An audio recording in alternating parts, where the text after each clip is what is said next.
Praise the Lord. கர்த்தரும் இரட்சகருமாகிய இயேசு கிறிஸ்துவின் இனிதான நாமத்தில் வாழ்த்துகிறேன். கர்த்தர் உங்களை ஆசீர்வதிப்பாராக. இந்த புதிய நாளை காண செய்த தேவாதி தேவனுக்கு ஸ்தோத்திரம் உண்டாவதாக. இந்த புதிய நாளிலே புதிய கிருபைகளையும் ஆசீர்வாதத்தையும் தந்து கர்த்தர் நடத்துவாராக. அப்போஸ்தல நடபடிகள் 14வது அதிகாரம் 19வது வசனம்.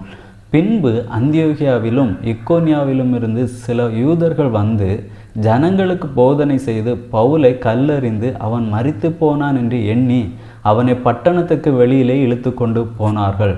கர்த்தருடைய நாமம் மகிமைப்படுவதாக.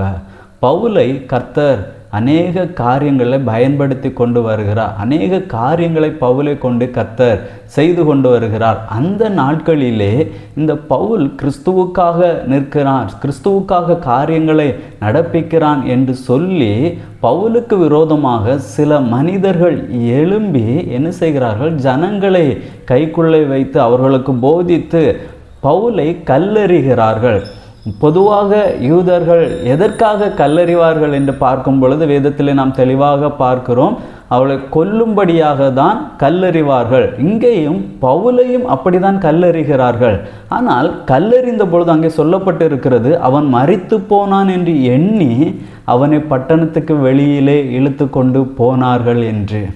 இவர்கள் என்ன நினைக்கிறார்கள்? கல்லெறிந்து பவுல் மரித்து விட்டான் என்று எண்ணி என்ன செய்கிறார்கள்? அவனை பட்டணத்துக்கு வெளியே இழுத்து கொண்டு போகிறார்கள். ஆனால் அடுத்த வசனத்திலே வாசிக்கும் பொழுது சொல்லப்பட்டிருக்கிறது, சீஷர்கள் அவனை சூழ்ந்து நிற்கையில் அவன் எழுந்து பட்டணத்திற்குள் பிரவேசித்தான். மறுநாளில் பர்னபாவுடனே கூட தெர்பைக்கு புறப்பட்டு போனான் என்று சொல்லப்பட்டிருக்கிறது. இங்கே கிறிஸ்துவுக்காக வைராக்கியமாக நிற்கக்கூடிய பவுல், கிறிஸ்துவுக்காக காரியங்களை நடப்பிக்கக்கூடிய இந்த பவுலுக்கு விரோதமாக சத்துரு எழும்பின பொழுது அந்த சத்துருடைய எண்ணத்தை கர்த்தர் அவமாக்கி போடுகிறார். அதே போல தான் நம்முடைய வாழ்க்கையிலே நாம் கிறிஸ்துவுக்காக நிற்கும் பொழுது, கிறிஸ்துவுக்காக வைராக்கியம் பாராட்டும் பொழுது, கிறிஸ்துவுக்காக காரியங்களை நடப்பிக்கும் பொழுது நமக்கு விரோதமாக சத்துரு சில காரியங்களை கொண்டு வருகிறான், சில எண்ணங்களை கொண்டு வரான், இவனை எப்படியாவது விழப்பண்ணி விடலாம் என்று.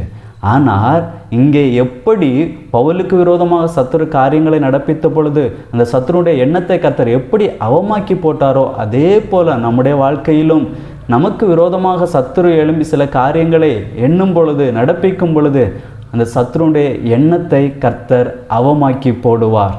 ஆகவே நாம் கிறிஸ்துவுக்காக வைராக்கியமாக கிறிஸ்துவுக்காக காரியங்களை நடப்பிப்போம். கர்த்தர் நம்மை ஆசீர்வதிப்பார். ஜெபிக்கலாமா?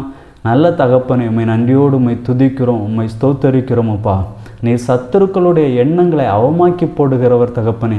எங்களுக்கு விரோதமாக சத்துரு நினைக்கக்கூடிய எல்லா நினைவுகள், எண்ணங்கள் எல்லாவற்றையும் கர்த்தர் அவமாக்கி போட்டு உமக்காக இன்னும் வைராக்கியமாக செயல்பட வாழ கர்த்தர் எங்களுக்கு அனுகிரகம் செய்யும். உம்முடைய கரத்தில் எங்களை தாழ்த்துகிறோம். இயேசுவின் நாமத்தில் பிதாவே, ஆமேன். God bless you.